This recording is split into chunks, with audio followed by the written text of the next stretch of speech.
Dapat nating isuko ang buong gabi sa Diyos at manalangin bago matulog sa gabi. Dapat tayong humingi ng kapatawaran sa mga kasalanang nagawa natin sa maghapon.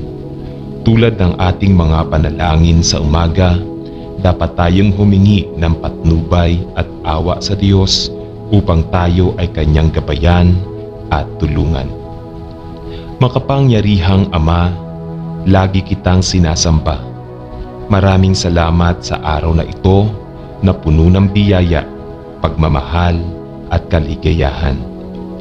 Nagpapasalamat din ako sa iyo sa mga pagsubok at mumunting luha na pumasok sa buhay ko at alam ko nagpapaalala sa akin na ikaw ang Diyos na buhay. Maraming salamat sa pagbabantay sa akin, sa aking pamilya at mga kaibigan sa araw na ito at sa paggabay sa akin sa mga pagsubok na aming kinakaharap. Alam kong lagi kang nasa tabi namin para bantayan at gabayan. Nagpapasalamat din ako sa mga aral na natutunan ko sa iyong buong araw na nakalipas. Ang lahat ng ito ay magiging kayamanan ko at susubukan kong isabuhay hanggang sa ako ay maupos. Dear Lord and my God, patawarin mo po ako sa mga kasalanang nagawa ko at sana ay bigyan niyo pa ako ng panahon para baguhin ang buhay ko. Humihingi ako ng paumanhin sa paglabag sa iyong mga utos. Patawarin mo rin ako sa aking pagpapabaya sa aking kapwa at sa aking mga kabiguan, sa aking mga kaibigan at sa mahal sa buhay. Pinapatawad ko rin sila sa kanilang kasalanan sa akin. Puno ng dumi at krimen ang puso at isip ko. Diyos, linisin mo sana ito ngayong gabi at baguhin ito upang bukas ng umaga ay magkaroon ako ng matibay na pananampalataya at bagong buhay. Liwanagin mo ang madilim kong isipan at puso ngayong gabi upang bukas ay maging liwanag din ako sa aking kapwa na umaakay sa kanyang madilim na landas. Mangyaring gabayan kami sa gabing ito at iligtas kami sa lahat ng panganib. Alam kong alam mo na ang ating pang-araw-araw na pangangailangan. Hindi kami humihingi ng higit sa kailangan namin. Bigyan mo po kami ng sapat para mabuhay kami at makatulong sa mga nangangailangan. Maraming salamat. Idinadalangin namin ang panalangin ito sa pangalan ng iyong anak na si Jesucristo, ang aming tagapagligtas. Amen. Panginoon naming Diyos, patawarin mo kami sa lahat ng aming mga kasalanan. Patawarin mo rin kami sa aming pagkukulang sa iyo, sa aming kapwa, sa aming pamilya at mga mahal sa buhay. Pinipilit po naming maging malakas sa araw-araw upang mapaglabanan ang mga kaway ng kamay ng kasamaan. Patawarin mo po kami sa paminsan-minsang pagtalikod namin sa iyong mga kautusan. Humihingi po kami ng kapatawaran sa iyong harapan sa mga nagagawa naming kasinungalingan ng aming dila. Patawad po sa pagkakaroon ng maruming pag-iisip at puso. Patawad po sa pagtangging tumulong sa mga nangangailangan. Naway pahintulutan mo kami na magkaroon ng malinis na dibdib at kalooban. Gayon din ang isip at diwa upang makasunod sa iyong nilalakaran.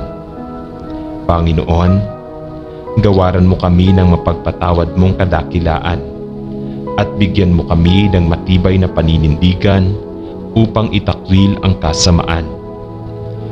Bigyan mo rin kami ng matatag na pananampalataya upang maging matibay sa mga tukso na dumarating at darating sa aming buhay. Maraming salamat po. Amen. Ama sa langit, ikaw ay laging kasama ko. Habang nakahiga ako sa kama, naaalala ko na nakatalikod ka. Hindi ko alam ang mga prosesong nagaganap sa aking katawan habang ako ay natutulog.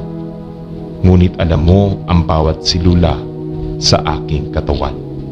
Habang natutulog ako, tulungan mo akong iwan ang mga problema ngayon at patawarin mo ang mga nagkasala sa akin.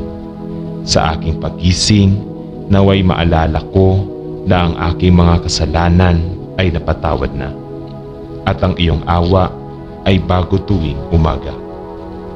Ingatan mo ako sa pamamagitan ni Hesukristo na ating Panginoon. Amen. Amang walang hanggan, natapos na ang araw at niluluwalhati ko ang iyong pangalan. Salamat sa pagsuporta sa akin sa buong araw na ito at pagprotekta sa akin ngayon. Hinihiling ko ang iyong biyaya at proteksyon sa buong gabi. Patawarin mo ako sa aking mga kasalanan, ang mga bagay na hindi ko dapat ginawa o sinabi, at ang mga bagay na dapat kong ginawa ngunit hindi ko ginawa. Tulungan mo akong mamuhay ayon sa iyong mga banal na pamantayan. Tulungan mo akong mapatawad sa iba, magpatawad sa iba, at huwag hayaang abalahin ng paghamak ng iba ang aking pagtulog. Amen. Diyos, hindi ka natutulog. Ang pangangailangan para sa paghinga at pagtulog ay nagpapaalala sa akin ng aking likas na may hangganan. Ngunit walang mga limitasyon. Pinagkakatiwalaan kita habang natutulog. Dahil palagi mo akong binabantayan at ang mga mahal ko sa buhay. Habang nakahiga kami sa kama, patuloy mo kaming pinoprotektahan at sinusuportahan. Tapat ka sa pagtupad ng lahat ng iyong mga pangako. At ikaw ay pareho kahapon, ngayon at magpakailanman. Sa pamamagitan ni Hesukristo na ating Panginoon. Amen. Panginoon, nagpapasalamat ako sa iyo sa lahat ng iyong naitulong sa akin na magawa sa araw na ito. Salamat sa pagbibigay mo sa akin ng lakas at focus at kakayahang gawin ang lahat ng nagawa ngayon. Salamat sa pagpapala sa akin ngayon ng mga nakakatawa, nakakapagpalakas ng loob o nakakatulong na mga tao sa buhay ko. Salamat sa pagpabor at pag-aalaga sa akin buong araw. At ngayon, salamat sa iyong matamis na pahinga, magdamag. Amen. Panginoon, ikaw ay isang Diyos ng kapayapaan. Paulit-ulit sa isip ko ang sinasabi at ginawa ko ngayon at ang sinabi at ginawa ng iba. Paulit-ulit kong tinatanong ang sarili ko. Iniisip kung may nagawa ba akong mali o may nasabi akong hindi nararapat. Tulungan akong mag-relax ngayon at palayain ang sarili ko sa mga alalahaning ito. Tulungan mo akong alisin ng lahat ng alalahanin ko sa iyo dahil talagang nagmamalasakit ka sa akin. Ngayon, pagpalain ang aking pagtulog. Dalangin ko, tinutulungan ang aking isip na makapagpahinga at makatulog ng mabilis. Sa pangalan ni Hesukristo na ating Panginoon. Amen.